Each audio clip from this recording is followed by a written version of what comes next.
The Sandy Hook elementary shootings are blamed by some people on video game violence. Everyone here either plays violent video games or knows someone who does.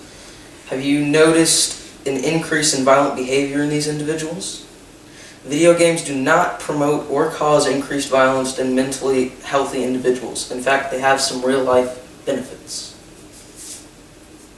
Many people say that violent video games are bad for children.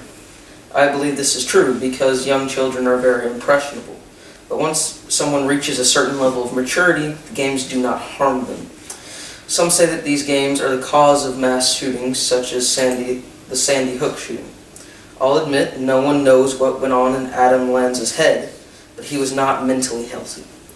The games would not have had anywhere near the supposed effect that they had if he was sane. Hillary Clinton says that violent video games desensitize people. This is not true. Real blood and gore looks very different than a video game or even TV blood and gore. Just ask anyone who's seen the Don't Drink and Drive or you'll look like this video. Despite all these people fighting to remove these games from the stores, they claim these games put people in danger.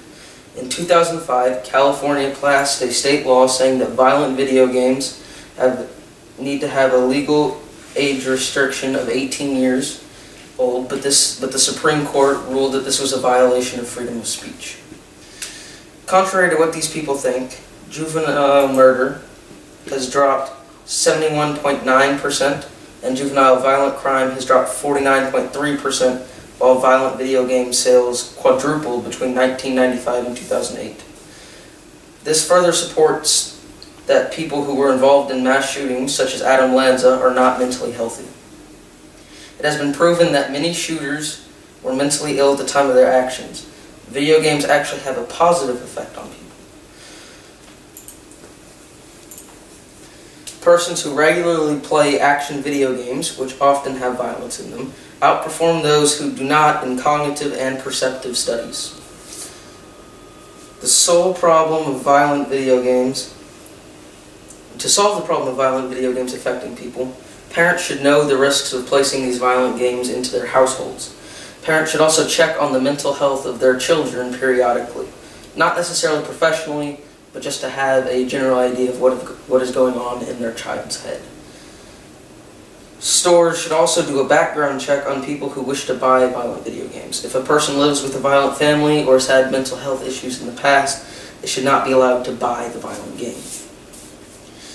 But if we still have a problem with violent video games, what we should do is petition and lobby to make action video games less violent.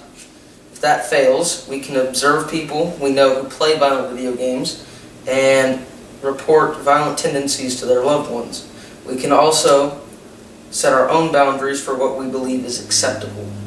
But most importantly, we need to know the mental conditions of our friends, family, and colleagues at all times, especially if they are playing violent video games or participating in other violent activities. The end. That felt short.